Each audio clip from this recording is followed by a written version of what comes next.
ஒரு ஆடு மேய்க்கிற மேய்ப்பன் மந்தைகளை மேய்த்து கொண்டு போகிறார். ஆனால் அந்த ஆடுகளுக்கு தெரியும் நம்மளை நடத்துகிறவர் ஒருவர் இருக்கிறார், நம்மளுக்கு ஆகாரம் எங்கே இருக்குது அப்படிங்கிறத அந்த பக்கம் நடத்துகிறவர் ஒருவர் இருக்கிறார். ஆனால் இந்த நாளுக்கு உண்டான தேவைகள் சந்திக்கப்படும், இந்த நாள் எனக்கு சாப்பிடுவதற்கான வழி எனக்கு உண்டாகும் என்று அந்த ஆடுகள் அந்த மேய்ப்பனை நம்பி அது கடந்து போய் கொண்டு இருக்கிறது. அதே போல் அந்த மேய்ப்பனும் அந்த ஒரு புல்லுள்ள இடத்துல ஒரு தண்ணீர் உள்ள இடத்துல ஆடுகளை பற்றி கொண்டு போகிறாரு. அங்கே என்ன செய்யுது? ஆடுகள் சாப்பிட்டு திருப்தி அடையுது. அதான் வேதம் சொல்லுகிறது, கர்த்தர் என் மேய்ப்பராக இருக்கிறார், நான் தாழ்ச்சி அடைவதில்லை. இந்த நாளிலே நம்முடைய கர்த்தர் நம்முடைய ஒவ்வொரு குடும்பத்தையும், நம்முடைய பிள்ளைகளையும், நம்முடைய சந்ததிகளையும், நம்முடைய வேலைகளையும், நம்முடைய வியாபாரங்களையும், நம்முடைய தொழிலையும், நம்முடைய படிப்பையும் கர்த்தர் போஷித்து கொடுத்து பராமரித்து நம்மளை நடத்துகிற கர்த்தர் நம்மோடு இருக்கிறார். ஆமென் சொல்லுங்க எல்லாரும். அல்லேலூயா. நீங்கள் ஒரு வசனத்தை வாசிப்போம். 1 ராஜாக்கள் 17:9. நீ எழுந்து சீதோனுக்கு அடுத்த சாரிபாத் ஊருக்கு போய் அங்கே தங்கியிரு, உன்னை பராமரிக்கும்படி அங்கே இருக்கிற ஒரு விதவைக்கு கட்டளையிட்டேன் என்றார். கர்த்தங்களா, நல்லா கவனிச்சு கொள்ளுங்க.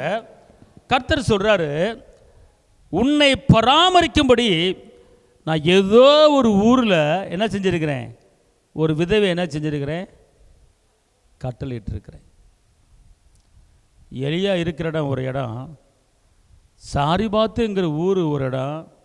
ஆனால் கர்த்தர் சொல்கிறாரு, எலியாவே நீ கலங்காதே, நீ பயப்படாதே, உனக்கு நேரம் சாப்பிடுவதற்கு, உனக்கு நேரம் உனக்கு கவனிப்பதற்கு நான் ஒரு விதவை என்ன செஞ்சுருக்கிறேன், நான் ரெடி பண்ணி வச்சுருக்கிறேன். உன்னை பராமரிக்கும்படி, உனக்கு 3 வேளை ஆகாரம் கொடுக்கும்படி, உன் தேவைகளை சந்திக்கும்படி நான் உனக்கு அறியாத, நீ பார்க்காத, இதுவரை பேசிராத, இதுவரை சந்தித்திராத நான் ஒரு விதவையை என்ன செஞ்சிருக்கிறேன், உன்னை நான் ஆயத்தம் பண்ணி வச்சிருக்கிறேன் உன்னை பராமரிக்கிறதுக்கு. அன்பார்ந்தவர்களே, நாளிலே நம்முடைய தேவன் நம்ம பராமரிக்கிற கர்த்தர், போஷிக்கிற கர்த்தர், தாங்குகிற கர்த்தர், ஏந்துகிற கர்த்தர். நம்மளுக்கு எங்கிட்டிருந்து சாப்பாடு வரும், எங்கிட்டிருந்து வருமானம் வரும், எங்கேருந்து நம்மளை பராமரிப்பாங்க, யார் நம்மளை கவனிச்சுக்குவாங்கங்கிறது நம்மளுக்கு தெரியாது. கர்த்தர் இந்த நாளிலே உங்களை பார்த்து சொல்கிறாரு, நான் அந்த நாட்களில் எலியாவை போஷிக்கிறதுக்கு, எலியாவை சாப்பாடை வைக்கிறதுக்கு நான் எங்கேயோ ஒரு ஊரில், சாரிபாத்துங்கிற ஊரில் நான் வந்து ஒரு விதையை நான் ரெடி பண்ணி வச்சுருந்தேன், ஒரு விதைவை, ஒரு அம்மாவை ரெடி பண்ணி வச்சுருந்தேன். அதே போல் அந்த விதவை வந்து மாமன் கிடையாது, மச்சான் கிடையாது, பாட்டி கிடையாது, பெரியம்மா கிடையாது, சின்னம்மா கிடையாது. நீங்கள் நிறைய பேர் நினைக்கலாம், எனக்கு அந்த ஊரில் சின்னம்மா இருக்காங்க, எனக்கு இந்த ஊரில் பெரியம்மா இருக்கிறாங்க, எனக்கு சென்னையில் உண்ணு விட்ட சித்தப்பா இருக்காங்க, அங்கே போனால் நான் பொழைச்சிக்குவேன், அங்கே போனால் அவங்களுக்கு எனக்கு ஆகாரம் கொடுத்துருவாங்க. நல்லா தெரிஞ்சு கொடுங்க, கர்த்தர் வந்து ஒரு ஆளை பராமரிக்கிறதுக்கு கட்டளை போடலைன்னா சித்தப்பனும் கிடையாது, பெரிய பொண்ணும் கிடையாது, பெரியம்மா கிடையாது, சித்தியும் கிடையாது. இன்றைக்கி சித்தி உள்ள மக்கள் வாழ்ந்து கொண்டு இருக்கிறாங்க, சித்தப்பா உள்ள மக்கள் வாழ்ந்து கொண்டு இருக்காங்க. சித்தப்பாவை அவங்கள பராமரிச்சுக்கிட்டு இருக்காரு, சித்தி அவங்கள பராமரிச்சுக்கிட்டு இருக்காரு, இல்லை பெரியம்மாவை அவங்கள பராமரிச்சுக்கிட்டு இருக்காங்க. இல்லை, நீங்களாக சம்பாரித்து, நீங்களாக சாப்பிட்டு, நீங்களாக பிள்ளைகளை வளர்த்து, நீங்களாக குடும்பத்தை நடத்திக்கிட்டு இருக்கீங்க. இன்றைக்கி அனைவரும் எனக்கு அந்த ஊரில் அவங்க இருக்காங்க, இவங்க இருக்காங்க. எவங்க இருந்தாலும் உங்களை நடத்துறதுக்கு, உங்களை போஷிக்கிறதுக்கு, உங்களுக்குண்டான யார் தேவைகளை சந்திப்போறோ அது கர்த்தர் உங்களை ரெடி பண்ணி வச்சுட்டார். எப்படி எலியாவுக்கு கர்த்தர் வந்து ஒரு சாரிபாத்தில் ஒரு விதவையை ரெடி பண்ணி வச்சாரோ, இந்த வார்த்தையை கேட்குற உங்களுக்கு கர்த்தர் ஒரு நபரை உங்களுக்கு ரெடி பண்ணி வச்சிருக்கிறார். உங்கள் நினைப்பு என்ன இருக்கும்? எனக்கு எங்கள் அம்மா இருக்காங்க, எங்கள் அப்பா இருக்காங்க, எங்கள் பெரியப்பா இருக்கார். கர்த்தர் சொல்கிறார், நீ பெரியப்பா பார்த்தேன்னா ஒன்றும் ஆகி பட்டினி பசிமா கிடப்ப. நீ என்னப்பா, நீ என்ன பார்த்தேன்னா உனக்கு அறியாத, உனக்கு எட்டாத ஒரு நபரை நான் ஆயத்தம் பண்ணி வச்சுருக்கிறேன். நீ பார்த்திராத ஒரு ஆளை ஆயத்தம் பண்ணி வச்சுருக்கிறேன். நான் உன்னை என்ன செய்வேன்? பராமரிப்பேன். உன்னை பராமரித்து நான் என்ன செய்வேன்? நடத்துவேன். என்னை ஒன்றும் கைவிடப்படும். பயப்பட வேண்டாம், கலங்க வேண்டாம். அன்பார்ந்தவர்களே, இன்றைக்கி வந்து நம்ம குடும்பத்தில் வந்து எப்படியாவது சாப்பிட்றோம். இன்றைக்கி நான் 2 நாளில் பட்னியாக கிடந்தேன், 3 நாளில் பட்னியாக கிடந்தேன், யாரும் இப்போ சொல்கிறது கிடையாது. சொல்கிறது கேட்டிருக்கீங்களா? நேற்று ஃபுல்லாக சாப்பிடல, பட்னியாக கிடந்தேன், கேட்டிருக்கீங்களா? இல்லை. எப்படியோ ஒரு கஞ்சியும் ஊறுகாய் வச்சு சாப்பிட்றதுக்கு ஆண்டவர் தேவைகளை சந்திக்கிறார், இல்லைன்னு இல்லை. அப்போ நம்மளை என்ன செய்கிறார்? கர்த்தர் என்ன செய்கிறார்? பராமரிக்கிறார், ஏந்துறார், தாங்குறார், தப்பி வைக்கிறார், கனப்படுத்துகிறார். அவருக்கு பேர் நம்மளை பராமரிக்கும் கர்த்தர், பராமரிக்கும் தெய்வம், பராமரிக்கும் இரட்சகர், பராமரிக்கும் இயேசப்பா. அவருடைய தெய்வம் உங்களை கரம் பிடிச்சு நடத்துவார். அதனால் இப்படிப்பட்ட தெய்வம் இருக்கும்போது நாளைக்கு என் பிள்ளையை எப்படி வளர்ப்பேன், நாளைக்கு என் பிள்ளையை எப்படி கட்டி கொடுப்பேன், என் பிள்ளையை எப்படி படிக்க வைப்பேன், எனக்கு ஒன்றுமே புரியலையே, என் கையில் நகையும் இல்லை, நட்டும் இல்லை, ஒன்றுமே இல்லை, ஒரு கல்யாணம் வந்தால் என்கிட்ட ஒரு 10 லட்சம் பணமாக இருக்கணும், ஒன்றுமே இல்லை, எப்படி நான் கல்யாணம் முடிக்க போகிறேன், எனக்கு ஒன்றுமே தெரியலையே அப்படின்னு சொல்லி நாளைய தினத்தை குறித்து பயம் வேண்டாம், நாதன் இயேசு எல்லாம் பார்த்து கொள்வார், எல்லாம் பார்த்து கொள்வார். கேடு வரும் நாளில் கூடார மரபினிலே ஒளித்து வைத்திடுவார், கஷ்ட வரும் நாளில் கூடார மரபினிலே ஒளித்து வைத்திடுவார், கண்மலையின் மேல் உயர்த்தி நிறுத்திடுவார். உங்களை கண்மலையின் மேல் உயர்த்தி நிறுத்திடுவார். கலக்கம் உங்களுக்கு வேண்டாம் அம்மாவே, கலக்கம் உங்களுக்கு வேண்டாம் ஐயாவே, கலக்கம் உங்களுக்கு வேண்டாம். நாளைய தினத்தை குறித்து பயம் வேண்டாம், நாதன் இயேசு எல்லாம் பார்த்து கொள்வார், எல்லாம் பார்த்து கொள்வார். பொம்பளை பிள்ளைய பெற்று வளர்த்து ஆளாக்கிட்டேன், எப்படி கல்யாணம் முடிப்பேன், பொம்பளை பிள்ளைய பெற்று வளர்த்து ஆளாக்கிட்டேன், எப்படி கல்யாணம் முடிப்பேன், கையில் 1 லட்சம் கூட இல்லையே, என்ன செய்வேனே, நான் என்ன செய்வேனே. ஏசப்பா இருக்கிறாரு, நீ ஒன்று கலங்க வேண்டாம், அழைச்சவர் நடத்தி செல்வான். ஏசப்பா இருக்காரு, நீ ஒன்று கலங்க வேண்டாம், யெகோவா ஈரே பார்த்து கொள்வார், யெகோவா ஈரே பார்த்து கொள்வார். நாளைய தினத்தை குறித்து பயம் வேண்டாம், நாதன் இயேசு எல்லாம் பார்த்து கொள்வார், எல்லாம் பார்த்து கொள்வார்.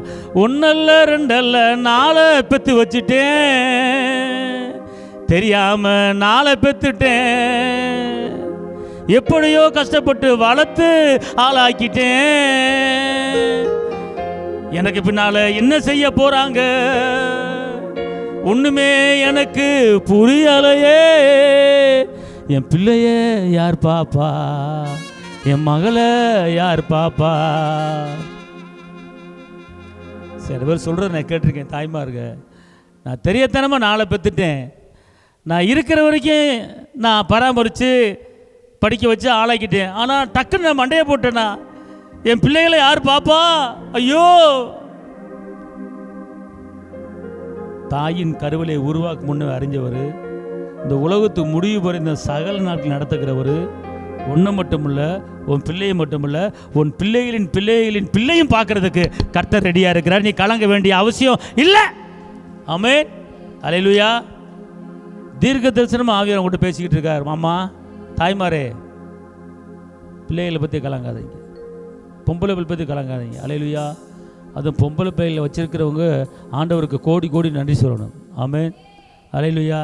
கர்த்தர் அழகாக, ஏன்னா பொம்பளை பிள்ளைக்கு தான் தாய்மார்கள் என்ன செய்வாங்க, பராமரிப்பாங்க. ஆமென், அல்லேலூயா. ஆம்பளை பையங்கெல்லாம் முந்தானே பிடிச்சி போயிடுவாங்க, ஆனால் பொம்பளை பிள்ளைக்கு என்ன செய்யும், கடைசி வரைக்கும் பார்க்கும். அல்லேலூயா.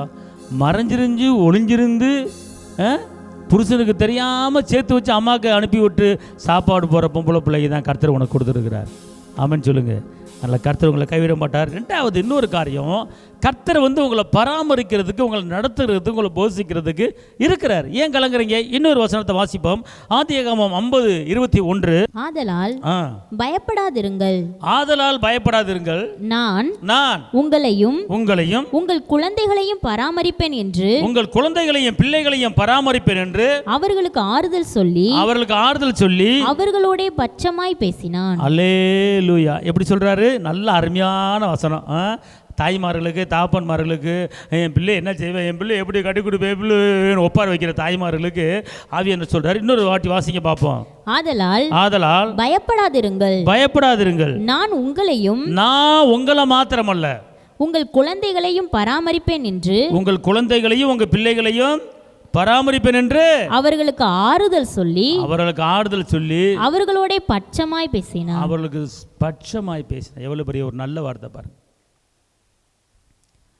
இன்னைக்கு ஒரு மனுஷன் சொல்லாத ஒரு வார்த்தையை கர்த்தர் சொல்றாரு.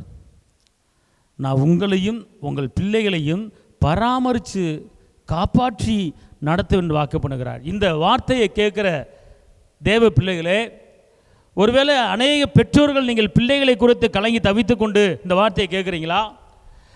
அல்லது என் பிள்ளைக்கு திருமண வயது வந்துவிட்டது, என் பிள்ளைக்கு திருமணம் முடிக்கவில்லை என்று கலங்கி தவித்து இந்த வார்த்தையை கேட்டுக்கொண்டு இருக்கீங்களா? அல்லது பிள்ளைகளை படிக்க வைத்து பிள்ளைகளுக்கு நல்ல வேலை கிடைக்கவில்லை என்று கலங்கி தவித்து கொண்டு இருக்கீங்களா? அல்லது நான் ஒரு 4 பொம்பளை பிள்ளையை பெற்றுட்டேன், என்ன செய்யறதுன்னு தெரியலையே என்று கலங்கி தவித்து கொண்டிருக்கீங்களா? உங்களுக்கு தான் கர்த்தர் சொல்கிறாரு, நான் உங்களையும் பராமரிப்பேன், உங்கள் பிள்ளைகளையும் பராமரிப்பேன், உங்கள் பிள்ளைகளின் பிள்ளைகளையும் பராமரிப்பேன், நீ கலங்க வேண்டாம்னு சொல்கிறார். ஆமென். அதான் அவர் சொல்கிறார். இப்படி வார்த்தையை சொல்லி ஆறுதல் படுத்துகிறார். அதனால் இந்த நாட்களிலே நாளைய தினத்தை குறித்து, பிள்ளைகளை குறித்து கலங்க வேண்டாம், கர்த்தர் உங்களோடு இருக்கிறார். இன்னொரு வசனத்தை வாசிப்போம். யோபு 10:12. எனக்கு ஜீவனை தந்ததும் அல்லாமல், எனக்கு ஜீவனை உயிரை தந்ததும் அல்லாமல், தயவையும் எனக்கு பாராட்டினீர், உம்முடைய பராமரிப்பு என் ஆவியை காப்பாற்றினது. உம்முடைய பராமரிப்பு என் உயிரை காப்பாத்திருச்சு. இங்கே இன்னைக்கு ஒரு தாய் தாப்பன் பிள்ளைகளை பெற்று ஆளாக்கி படிக்க வச்சு நடத்தலாம். ஆனால் அந்த பிள்ளைகளுக்கு சுகத்தையும் ஜீவனையும் உயிரையும் பலனையும் சந்தோஷத்தையும் சமானத்தையும் ஒரு மனிதன் கொடுக்க முடியாது. ஒரு உயிரை கொடுக்க முடியாது. என் பிள்ளைக்காக உயிரை கொடுக்குறேன், என் மகனுக்காக உள்ள உயிரை கொடுக்குறேன் அப்படின்னு எந்த தாய் எந்த தாப்புன்னு சொல்ல முடியாது. ஆனால் இங்கு உங்களை எப்படி பராமரிப்பேன், உங்களை எப்படி நடத்துவேன், உங்கள் தேவைகளை எப்படி சந்திப்பேன், அவர் சொல்கிற வார்த்தையை கவனிச்சிங்கன்னா அன்பார்ந்தவர்களே, அவர் சொல்கிற வார்த்தை நான் உயிரை கொடுத்து, அதாவது நான் ஜீவனை கொடுத்து, நான் உயிரை கொடுத்து உங்களை நடத்துவேன். இப்படிப்பட்ட ஒரு வார்த்தை இந்த நாளில் உங்களுக்கு கடந்து வருகிறது. இப்படிப்பட்ட வார்த்தை உங்களை தேற்றுகிறது. இப்படிப்பட்ட வார்த்தை உங்களை ஆறுதல் படுத்துகிறது. இந்த வார்த்தை இதை கேட்கும்போது நீங்கள் கவலைப்பட வேண்டிய அவசியம் இல்லைங்கிறேன். நீங்கள் இப்படி சொல்லியிருக்கிறீங்களே, அதனால் நான் என்ன செய்வேன், என் பிள்ளையை பற்றி கவலைப்பட மாட்டேன். திருப்பி அந்த வசனத்தை வாசிங்க, அப்போ தான் உங்களுக்கு தெரியும். எனக்கு ஜீவனை தந்ததும் அல்லாமல், எனக்கு ஜீவனை உயிரை தந்ததும் அல்லாமல், தயவையும் எனக்கு பாராட்டினீர், தயவையும் கிருபையும் எனக்கு பாராட்டினீர், உம்முடைய பராமரிப்பு, உங்களுடைய பராமரிப்பு என் ஆவியை காப்பாற்றினது. அவருடைய பராமரிப்பு நம்ம உயிரை காப்பாற்றும். தாயும் தகப்பனும் பராமரிப்பாங்க, ஆனால் உயிரை காப்பாற்ற முடியாது. ஆனால் ஏசப்பா சொல்கிறாரு, உனக்காக நான் ஜீவனை கொடுத்துருக்கிறேன், உன் அக்கிரமத்துக்காக, உன் பாவத்துக்காக, உன் சாபத்துக்காக நான் ஜீவனை கொடுத்து உன்னை மரணத்துக்கு அதிகாரியான பிசாசிடமிருந்து உன்னை நான் விடுதலை பண்ணி உன்னை காப்பாற்றிருக்கிறேன். மீண்டும் பயப்படுவதற்கு அடிமைத்தனத்தின் ஆவியை பெறக்கூடாது என்பதற்காக, உன் துக்கத்தை சந்தோஷமாய் மாற்றுவதற்காக நான் ஜீவனை கொடுத்து மரணத்துக்கு அதிகாரியான பிசாச இயேசுவின் மரணத்தால் அவர் மரணத்தை விழுங்கிட்டாரு. மரணமே உன் கூரங்கே, பாதாளமே உன் ஜெயமங்கே, மரணத்தை விழுங்கி நம்மளுக்கு அகால மரணம் வராத அளவுக்கு காப்பாற்றின தெய்வம் அந்த தெய்வம் இரட்சகர் இயேசு. அதான் அவர் சொல்கிறார், மகளே நான் உன்னை ஜீவனை கொடுத்து நான் காப்பாற்றிருக்கிறேன். நான் உன்னை சாதாரணமாக நான் பராமரிக்கலை. நீ சாப்பிட்ற, நீ நடக்கிற, நீ வேலை பார்க்குற, நீ போகிற வர்ற தூங்குற, ஆனால் உன்னை எப்படி நான் பராமரிக்கிறேன் அப்படின்னு கேட்டால், நான் என் உயிரை கொடுத்து உன்னை பராமரிச்சுக்கிட்டு இருக்கேன். என் உயிரை கொடுத்து உன் தேவைகளை சந்திச்சுக்கிட்டு இருக்கேன். அப்படிப்பட்ட உயிரை கொடுக்குற ஒரு மனுஷன் இந்த உலகத்தில் யாரும் இருக்க முடியாது, வர முடியாது. ஆனால் உயிரை கொடுத்து காப்பாற்றி பராமரிக்கிற தெய்வம் அது ஒருவர் உண்டு. அதுதான் இரட்சகர் இயேசு. அப்படிப்பட்ட தகப்பன் உங்களுக்கு இருக்கிறார். அவர்தான் பராமரிக்கிற கர்த்தர், அவர்தான் நடத்துகிற கர்த்தர், அவர்தான் ஏந்துகிற கர்த்தர், பராமரிக்கிற கர்த்தர். ஒரு வசனம் இருக்கிறது, இஸ்ரவேலின் தேவன் தூங்குவதும் இல்லை உறங்குவதும் இல்லை. இன்றைக்கி 10 மாதம் சுமந்து பெத்த தாய் பிள்ளையை தூங்க போட்டு அதுவும் சேர்ந்து தூங்கும். பிள்ளை தூங்குறதுக்கு முன்னால் இது குரட்டை விட்டுரும். பிள்ளை தூங்குறதுக்கு முன்னால் அம்மா குரட்டை விட்டுரும், நல்லா ஃபுல்லாக புல் கட்டு கட்டிக்கிட்டு. ஆனால் பாருங்கள், உங்களை உருவாக்கின கர்த்தர் சொல்கிறார், மகளே மக்கா, இஸ்ரவேலின் தேவன் தூங்குவதும் இல்லை உறங்குவதும் இல்லை. அப்போ நீங்கள் 2 பேரும் குடும்பமாக தூங்கும் போது அப்படியே பக்கத்தில் பார்த்துக்கிட்டு உன் தலையை வட்டி கொடுத்து, ஆறாரோ ஆறிறாரோ என் செல்லமே நீ தூங்குடா அப்படின்னு சொல்லி தாலாட்டி தூங்க வைக்கிற தெய்வம், தாலாட்டி தூங்க வைக்கிற தெய்வம். ஒரு தாய் இரவும் பகலும் நான் நைட்டு ஃபுல்லாக தூங்கலை, தூங்காமல் உன்னை பார்த்துக்கிட்டேன் மக்கா சொல்லுவாங்களா? தூங்காமல் இருந்தால் கண்ணு சொருகிடும், ஒன்று கொட்டா விட்டு சாஞ்சிருவாங்க. ஆனால் நம்ம தெய்வம், நம்மளை பராமரிக்க தெய்வம், நம்மளை காப்பார், காப்பார், உன்னை காப்பார், காப்பார், காப்பார், இனிமேலும் காத்திடுவார், கலங்காதே மனமே காத்திடுவார், எதை பற்றியும் கலங்காதே மனமே காத்திடுவார், காப்பார், உங்களை காப்பார், உங்களை மாத்திரமல்ல உங்கள் பிள்ளைகளையும் காப்பார். அல்லேலூயா! எவ்வளோ பெரிய அற்புதமான தெய்வம். உங்களை பராமரிப்பேன். எப்படி பராமரிப்பேன்? ஜீவனை கொடுத்து பராமரிப்பேன். இன்னொரு வசனத்தை வாசிப்போம். சங்கீதம் 68:10. உம்முடைய மந்தை அதிலே தங்கி இருந்தது. உம்முடைய மந்தை தேவனே, உம்முடைய தயையினாலே ஏழைகளை பராமரிக்கிறீர். உம்முடைய தயவினாலே ஏழைகளை பராமரிக்கிறீர். அது இப்போ இங்கே எப்படி பராமரிக்கிறேன்னா, அவருடைய தயவு நமக்கு இருக்குது, அவருடைய இரக்கம் நமக்கு இருக்குது, அவர் கிருபை நமக்கு இருக்குது. அதனால தான் என்ன செய்கிறாரு? பராமரிக்கிற. மாறாக அவர் எப்படி இங்கிறங்களேன், அவர் பராமரிக்குவதை எப்படி தெரியுமா? லூக்கா 10:34. லூக்கா 10:34. கிட்ட வந்து அவனுடைய காயங்களில் எண்ணெயும் திராட்சரசமும் வார்த்து காயங்களை கட்டி அவனை தன் சுய வாகனத்தின் மேல் ஏற்றி சத்திரத்துக்கு கொண்டு போய் அவனை பராமரித்தான். அல்லேலூயா! இங்க நீங்கள் கீழே விழாமல் வாழ்க்கை நடத்த முடியாது, ஒரு பிரச்சனையில் விழாமல் வாழ்க்கை நடத்த முடியாது. ஆனால் பாருங்கள், நீங்கள் ஒரு வேளை தெரியாமல் தவறு பண்ணாலும், நீங்கள் ஒரு வேளை தெரியாமல் பாவம் பண்ணாலும், ஒரு வேளை தெரியாமல் நீங்கள் கீழே விழுந்துட்டாலும், ஒரு வேளை பல போராட்டத்தில் மாட்டி தப்பிச்சுக்கிட்டாலும், ஆனால் கீழே விழுந்தால அவர் என்ன செய்வார்? தூக்கி காயப்பட்ட இடத்துல மருந்து போட்டு, அது மாத்திரமல்ல ஒரு சத்திரத்தில் சேர்த்து இவனுக்கு எவ்வளோ காலத்துக்கு நல்ல குணமாகணுமோ அதுக்குறான பணத்தையும் கொடுத்து பராமரிக்கிற நல்ல சம்மாரியன். எப்படி பராமரிக்கிறாராம்? காயத்தை கட்டுறாராம். இந்த உலகத்தில் இந்த மனிதர்கள் மத்தியில் நல்லா இருந்தாலும் நல்லா இருக்கேன் அப்படின்வாங்க. ஒன்றுமில்லாமல் போனாலும் சரி, ஒன்றுமில்லாமல் போயிட்டான், தரத்திரம் பிடிச்சவன், இவன் தேர மாட்டான் அப்படின்வாங்க. ஒன்றுமில்லாதவன் கஷ்டப்படுறவன்னு சொல்லுவாங்க. கொஞ்சம் நல்லாயிட்டான் அப்படின்னு பராமப்படுவாங்க. இந்த உலகத்தில் இப்படியும் வாழ முடியாது, அப்படியும் வாழ முடியாது. நின்னா குத்தம், உக்காந்தா குத்தம், ஒரு நல்ல துணியை போட்டு போனாலும் குத்தம். இந்த பரந்த உலகத்தில் ஏதாவது குறை கண்டுபிடிக்கிற மனிதர்கள் மத்தியில் தான் நம்மளை வாழ்ந்துக்கிட்டு இருக்கோம். எத்தனை காயங்கள் இருத்தில் பட்டிருக்கு தெரியுமா? எத்தனை பேர் நிந்தையோட அவமானத்தோடு பேசியிருக்காங்க தெரியுமா? நான் அந்த உடம்புல வெளிப்பிரகம் படுகிற காயத்தை சொல்லவில்லை.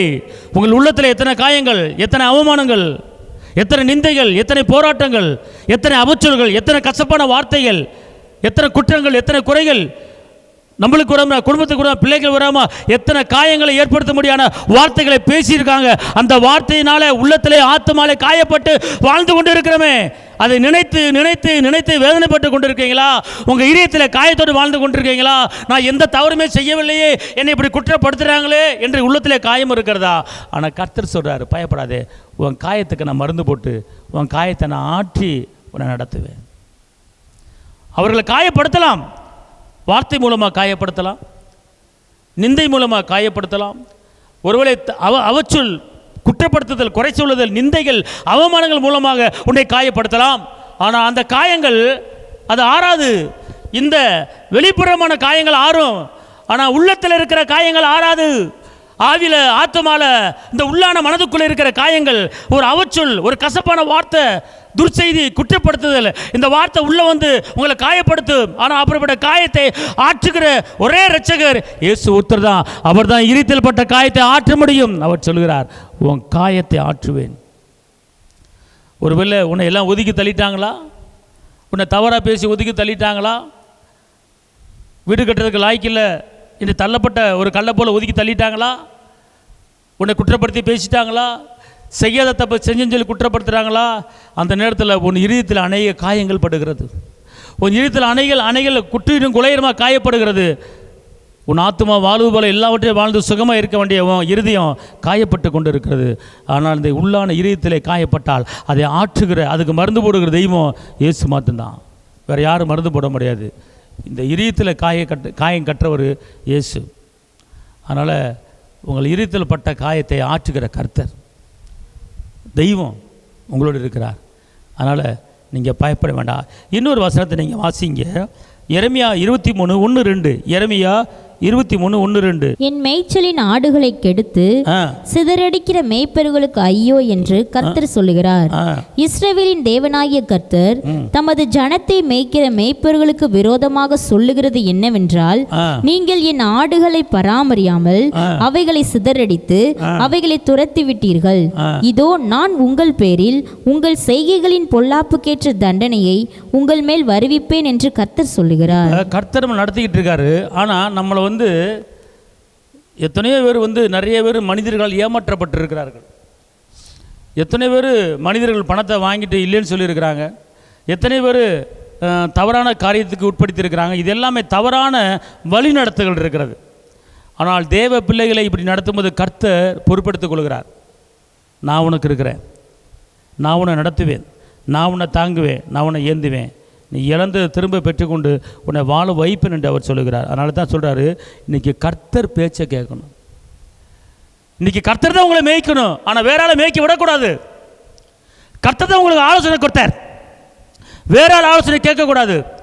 காரணம், உன் வழியை கர்த்தருக்கு ஒப்புவி, நடக்க வேண்டிய வழியை காட்டுற. ஏன் வாழ்க்கையில் இன்றைக்கி மனிதர்கள் வாழ்க்கையில் ஏன் பல போராட்டங்களும் பல துக்கங்களும் நெருக்கங்களும் ஏன் வருது? ஆனால் கர்த்தர் சொல்கிறார், நான் உனக்கு மேய்ப்பராக இருக்கிறேன், நீ தாழ்ச்சி அடைவதில்லை.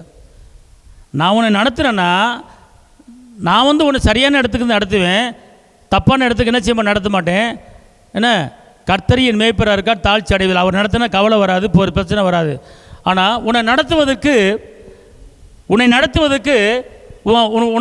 வேற ஆள்கிட்ட அர்ப்பணிச்சிடுறது. நீங்கள் தாங்க, உங்களை நம்பி தாங்க இருக்கேன், நீங்கள் தாங்க என் பிள்ளையை பார்க்கணும், நீங்கள் தாங்க என் குடும்பத்தை நடத்தணும், நீங்கள் தாங்க எல்லாம் பராமரிக்கணும், உங்களை நம்பி தாங்க என் பிள்ளையை படிக்க வைக்கிறேன் அப்போ எப்போ நீ சொல்லுகிறாயோ அப்போது கர்த்தரை மேய்க்கிறதுக்கு நீ இடம் கொடுக்காம வேற ஆள் மேய்க்கிறதுக்கு இடம் கொடுக்குற. அப்போ மனிதர்களை நாடி சொல்லுகிறீர்கள். அப்போது கர்த்தர் மேய்க்கிறது, கர்த்தர் பராமரிக்க ஸ்டாப் பண்ணிடுவார். உங்கள் குடும்பத்தை, உங்கள் பிள்ளைகளை, நீங்கள் பெற்ற பிள்ளைகளை கர்த்தர் எங்கே வைக்கணும், எங்கே கொண்டு போகணுங்கிறது சித்தம் திட்டம் நிறைய வச்சுட்டார், அவருக்கு தெரியும். நம்ம என்ன பண்ணுறோம், உங்களை நம்பி நிறைய பேர், எத்தனை பேர் வெளிநாட்டில் பிள்ளைகளுக்கு வேலை வாங்கி தரேன்னு சொல்லி பணத்தை வாங்கிட்டு ராமம் போட்டு ஓடிட்டாங்க. லட்சக்கணக்கான பணங்கள், வேலை வாங்கி தரேன் அப்படின்ட்டு. அப்போ மனிதனை நாடி நீ என் குடும்பத்தை மேய்ச்சிக்க, என் பிள்ளையை மேய்ச்சிக்கன்னு சொல்லி அவனோட பணத்தையும் கொடுத்து மேய்க்கிறதுக்கு கூலி கொடுத்து அனுப்புகிறாங்க. ஆனால் கர்த்தர் இலவசமாக நம்மளை மேய்க்கிறதுக்கு பராமரிக்க ரெடியாக இருக்கிறார். நம்ம பிள்ளைகளை எங்கே கொண்டு போனால் ஒரு சித்தம் வச்சுருக்க கண்டிப்பாக கொண்டு போவார். காரணம் நம்ம என்ன செய்யணும், அர்ப்பணிப்பு வேணும் நமக்கு. உன் வழியை கர்த்தருக்கு ஒப்புவி, காரியத்தை நான் வாய்க்க பண்ணுவேன். உன் குடும்பத்தை, உன் பிள்ளைகளை ஒரு குயவன் கருத்தில் களிமண் இருப்பது போல் என்கிட்ட ஒப்பட, நான் உன் குடும்பத்தை நடத்துவேன், உன் பிள்ளையை நடத்துவேன், நீ கைடு செய்கிற எல்லா வேலையும் நடத்துவேங்கிறார். அதனால தான் கர்த்தர் சொல்கிறாரு, நான் உன்னை பராமரித்து நடத்துவேன். இன்றைக்கி நம்மளை மேய்ப்பதுக்கு, நம்மளை நடத்துவதுக்கு கர்த்தர்கிட்ட நம்மளை என்ன செய்யணும், ஆடுகளாக போயிடணும். அதை விட்டுப்பட்டு நீ என்ன மேய்ச்சிக்க, நீ என் குடும்பத்தை பார்த்துக்க இந்தா அப்படின்னு சொல்லி வேறு மனுஷனை நடக்கூடாது. அப்போ கர்த்தர் பராமரிக்க மாட்டார். எந்த மனிதன் நாடி பராமரிக்கிறதுக்கு விட்டு கொடுக்கக்கூடாது. நம்மளை நடத்துகிறவர், உருவாக்குனவர் கர்த்தர் தான். அவர் தான் பராமரிக்கிறார். இன்னொரு வசனத்தை வாசித்து முடிப்போம். அப்போஸ்தலர் 24:3. கனம் பொருந்திய பேலிக்ஸே, உம்மாலே நாங்கள் மிகுந்த சமாதான சௌக்கியத்தை அனுபவிக்கிறதையும் உம்முடைய பராமரிப்பினாலே இந்த தேசத்தாருக்கு சிறந்த நன்மைகள் நடக்கிறதையும் நாங்கள் எப்பொழுதும் எங்கும் மிகுந்த நன்றி அறிதலுடனே அங்கீகாரம் பண்ணுகிறோம். நிறைய பேர் ஏசப்பா பராமரிக்கிறாரு, தேவைகளை சந்திக்கிறார், ஜீவனை கொடுத்துருக்க, உயிரை கொடுத்துருக்கிறாரு. ஆனால் ஒன்று மட்டும் அவருக்கு செய்கிறது கிடையாது. ஆனால் அப்போஸ்தலர் காலத்தில் ஒன்று செஞ்சாங்க. என்ன செஞ்சாங்க தெரியுமா? அவர் பராமரித்ததுக்கு அவருக்கு நன்றி செலுத்தினார்கள். நீங்கள் ஏசப்பாவுக்கு நன்றி செலுத்தும் போது இன்னும் அதிகமாக பராமரிப்பார், இன்னும் அதிகமாக கொடுத்து பராமரிப்பார். அதனால தான் நம்ம பிள்ளைகளை கொடுத்ததுக்கு நன்றி சொல்லணும், அன்னன்னைக்கு ஆகாரத்துக்கு நன்றி சொல்லணும், பிள்ளைகளை படிக்க வச்சதுக்கு நன்றி சொல்லணும், பிள்ளைகள் கொடுக்குற வருமானத்துக்கு நன்றி சொல்லணும். எல்லாத்துக்கும் நன்றி சொல்லும்போது அவர் சந்தோஷப்படுவார். 10 குஷ்டரோகியில் 9 குஷ்டரோகி என்ன செஞ்சுட்டாங்க, நன்மையை வாங்கிட்டு போயிட்டாங்க. ஒரு குஷ்டரோகி முதல் என்ன செய்யணும், நன்றி சொன்னா, மீதி 9 பேர் எங்கே அப்படின்னு அங்கலாச்சார். ஏசப்பா தேங்க்ஸ், நன்றி சொல்கிறதுக்கு விரும்புகிறார். அதனால் இன்றைக்கி நான் சொல்கிறேன், இன்றைக்கி நான் இந்த இடத்துல இந்த ஊரில் இருக்கிறேன்னா கர்த்தர் நடத்துகிறாரு, அவருக்கு மகிமை செலுத்துகிறேன், நன்றி சொல்கிறேன். எப்போ பார்த்தாலும் நன்றி. ஒரு சாப்பிடும்போது நன்றி, பிரயாணப்பட்டு போகும்போது நன்றி, இருப்பது நன்றி, ஒரு நல்ல ஆகாரத்தை சாப்பிடும்போது நன்றி. ஏன்னா அவர் கொடுக்குறார். நன்றி அவர் விரும்புகிறார். நீங்கள் உங்கள் பிள்ளையை நல்லா, என் பிள்ளை அப்படி படிச்சு இப்படி படித்து பெருமையாக பேசுகிறீங்க. அது படிக்க வச்சது யார், நடத்துனது யார், பிள்ளைக்கு பாதுகாப்பு கொடுத்தது யார்? நீங்கள் ஒரு பொம்பளை பிள்ளை வீட்டில் இருக்குன்னா, ஒரு வேலைக்கு போயிட்டு வருதுன்னா கர்த்தருடைய பாதுகாப்பு தான், வேறு யாரும் பாதுகாப்பு கிடையாது. அவர் தான் ஆபத்து காலத்தில் அனுகூலமான துணையுமானவர். அதனால் அவர் தான் பராமரிக்கிறார். அதனால் இன்றைக்கி கர்த்தர் இன்னும் அதிகமாக உங்களை பராமரிக்கணுமா, ஒன்று செய்யணும். என்ன செய்யணும் கேட்டால், அவருக்கு நன்றி சொல்லுங்கள். என் குடும்பத்தை நடத்துனதுக்கு, என் குடும்பத்தை பராமரித்ததுக்கு, எனக்கு வேலை வாங்கி கொடுத்ததுக்கு, நான் சாப்பிடுவதுக்கு, எல்லாத்துக்கும் உங்களுக்கு நன்றி ஏசப்பா. அனுதினமும் நன்றி சொல்லாமல் இருக்கக்கூடாது. நைட்டு படுக்கும்போது இந்த நாளை நீங்கள் பத்திரமா காப்பாற்றுறீங்க, இந்த நாளுக்குண்டான தேவைகளை சந்திச்சிங்க, இந்த நாளுக்குண்டான ஆகாரத்தை கொடுத்தீங்க, உங்களுக்கு நன்றி ஏசப்பா, கோடி சோத்திர ஏசப்பா. அப்படி சொல்லிவிட்டு தான் என்ன செய்யணும், நீங்கள் படுக்கணும். நன்றி சொல்லாமல் படுக்கக்கூடாது. அந்த நாளை முழுவதுமாக, இன்றைக்கி நாள் போச்சா நாளைக்கு வராது. அப்போ அந்த நாள் நம்ம எத்தனை ஆபத்துகள், எத்தனை ஒரு நாளைக்கு எத்தனையோ ஆக்சிடென்ட் நடக்குது, எத்தனையோ மரணங்கள் நடக்கிறது. ஆனால் கர்த்தர் நம்மளை பாதுகாத்திருக்கிறார், கீழே விழாதபடி பாதுகாத்திருக்கிறார். அதனால் நம்ம நன்றி சொல்ல பழகிக்கொள்ள வேண்டும். பராமரிக்கிற தகப்பனுக்கு நன்றி சொல்ல பழகிக்கொள்ள வேண்டும். அதோடு கூட நம்மளை பராமரிப்பதுக்கு, நம்ம நடத்துவதுக்கு நம்மளை நாமே அர்ப்பணிக்கிற இயேசுக்கிட்ட, என்னை நடத்துங்கப்பா, என்னை பராமரிங்கப்பா, இந்த நாளுக்குண்டான தேவைகளை சந்திங்கப்பா அப்படின்னு அவர்கிட்ட தான் நம்முடைய தேவைகளை சொல்ல வேண்டுமே தவிர எந்த மனுஷன்ட்டையும் சொல்லக்கூடாது, எந்த கோடீஸ்வரன்ட்டையும் சொல்லக்கூடாது. எந்த ஒரு கோடீஸ்வரன் இருந்தாலும் அவன் குறிப்பிட்ட நாள் தான் இருப்பான், என்றைக்கெல்லாம் மரணம் வரும். ஆனால் சகல நாட்களில் ஜீவனோடு இருக்கிற கர்த்தர் நம்ம நடத்துவார். அதனால் அவருக்கு நீங்கள் என்ன செய்யுங்க, உங்களை அர்ப்பணிங்க, உங்கள் தேவைகளை சொல்லுங்கள், நன்றி சொல்லுங்கள். கர்த்தர் பெரிய காரியங்களை செய்வார். நான் ஜெபிக்கிறேன். தகப்பனே இயேசுவே, நன்றி உள்ளத்தோடு துதிக்கிறேன், நம்ம ஸ்தோத்திரிக்கிறேன். இந்த நாளிலும் கூட எங்களை நடத்துகிறவர், எங்களை பராமரிக்கிறவர், எங்கள் தேவைகளை சந்திக்கிறவர். தகப்பனே, உங்களை போற்றி புகழ 1000 நாவுகள் இருந்தாலும் போதா ராஜா. கண்ணை இமை காப்பது போல் எங்களை காத்து கரம்படித்து நடத்தி வருகிறேன்.